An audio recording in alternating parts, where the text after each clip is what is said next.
நெல்லை, தூத்துக்குடி மாவட்டங்களில் தொழில் வளங்கள் குறித்தும் புதிய தொழில் நிறுவனங்கள் தொடங்குவது குறித்தும் தைவான் நாட்டு குழுவினர் தைவான் நாட்டின் பொருளாதார கலாச்சார மைய டைரக்டர் ஜெனரல் ஸ்டீபன் தலைமையில் 8 பேர் கொண்ட குழுவினர் நேற்று வருகை தந்தனர். புதிய தொழில் நிறுவனங்களுக்கான அடிப்படை கட்டமைப்பு வசதிகள், குடிநீர், சாலை வசதி, சாலை போக்குவரத்து, ஏற்றுமதி, துறைமுக வசதி, விமான வசதி, ஏற்கனவே செயல்பட்டு வரும் தொழில் நிறுவனங்கள் உள்ளிட்ட பல்வேறு வசதிகள் குறித்து கங்கைகொண்டான் சிப்காட் டிபி சோலார் நிறுவனம், தூத்துக்குடி சிப்காட் வின் ஃபாஸ்ட் மின்சார கார் உற்பத்தி தொழிற்சாலை ஆகியவற்றை பார்வையிட்டனர். தொடர்ந்து நேற்று கங்கைகொண்டான் சிப்காட் வளாகத்தில் சிப்காட் தொழில் நிறுவன உரிமையாளர்கள், தொழில் வல்லுநர்கள், தொழில் வர்த்தக சங்கத்தினர் உள்ளிட்ட பல்வேறு அமைப்புகளுடன் ஆலோசனை நடத்தினர். சிப்காட் தொழில் நிறுவன சங்க தலைவர் அந்தோணி தாமஸ் வரவேற்றார். செயலாளர் குஞ்சரமணி, பொருளாளர் ராஜ்குமார், இணை செயலாளர் வில்லியம்ஸ், தொழில் வழிகாட்டு மைய மேலாளர் சுரேஷ், தொழில் முதலீட்டாளர்கள் டாக்டர் சிவராமன், பஞ்சு அருணாசலம் உட்பட பலர் பேசினர். இதில் தைவான் நாட்டின் பொருளாதார கலாச்சார மைய டைரக்டர் ஜெனரல் ஸ்டீபன் ஷூ கூறியதாவது: முதன்முறையாக தைவான் குழுவினர் இங்கு வருகை தந்தது உற்சாகம் அளிக்கிறது. இங்குள்ள அனைத்து புதிய தொழில் வாய்ப்புகள் குறித்தும் ஆலோசிக்கப்பட்டுள்ளது.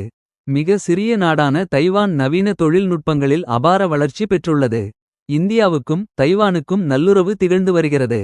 தைவான் நாட்டை சேர்ந்த நிறுவனங்கள் சென்னை உள்ளிட்ட முக்கிய நகரங்களில் ஏற்கனவே இயங்கி வருகிறது. இதன் மூலம் ஏராளமான பேருக்கு வேலைவாய்ப்பு கிடைத்துள்ளது.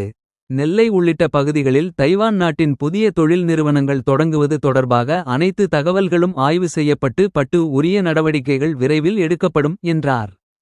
தைவான் நாட்டை சேர்ந்த தொழில் நிறுவனங்கள் நெல்லை கங்கைகொண்டான் பகுதியில் மின்னணு தொழில், செமி கண்டக்டர், அக்வா பொருட்கள் உற்பத்தி உள்ளிட்ட பல்வேறு துறைகளில் முதலீடு செய்யும் என எதிர்பார்க்கப்படுகிறது. இங்குள்ள மனிதவளம் ஆற்றல், உட்கட்டமைப்பு வசதிகள் குறித்து தொழில் வர்த்தக சங்கத்தினர் தைவான் குழுவினிடம் அறிக்கை சமர்ப்பிக்கின்றனர். தைவான் தூதுவர் ஸ்டீபன் அவர்களை சந்தித்தேன். ஒரு 2 மாதங்களுக்கு முன்பு சென்னையில் நிறைய இருக்கு அப்படின்னாரு. சென்னை வேண்டாம், சென்னை தவிர நிறைய இடம் இருக்கு, உங்கு நாடு இருக்கு, தூத்துக்குடி திருநெல்வேலி இடத்துல இருக்கு, நீங்க வாங்க வந்து பாருங்கன்னு சொன்னேன். சரி போகலான்னு நான் கூட்டு வந்தேன். ஒரு 8 பேர் வந்திருக்காங்க. எதுக்கு வந்திருக்காங்கன்னா, இந்த இடத்துல எப்படி இருக்கு, இடம் எப்படி இருக்கு, எவ்வளவு இடம் இருக்கு, எவ்வளவு பெருசா இருக்கா, இங்கிருந்து எக்ஸ்போர்ட் பண்ண முடியும்.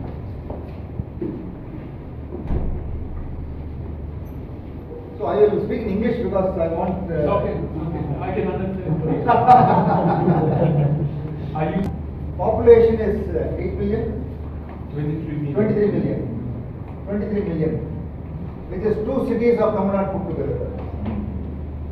But the people of Taiwan have worked very hard, and today they are a industrial economic powerhouse.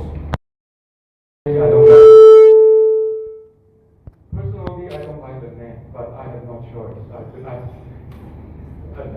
A long story. Anyway, our office, I represent our government presence in South India, covering 5 states and also 3 union territories and also Sri Lanka. And my office based in Chennai. So maybe I spend a lot of time and efforts for Tamil Nadu. A lot. I help Tamil Nadu a lot. Purely we create job opportunities for India. I'll tell you the figure. 240,000 job opportunities are created for India. And the trade volume, before I assumed my office last year, 2025, last June. Before I arrived, the bilateral trade volume was $10.6 billion. And then in 2025, last year, the figure increased till $12.5 billion. And you know what? Until now, I mean from this January, the 1st January until now, the trade volume increased about 30%.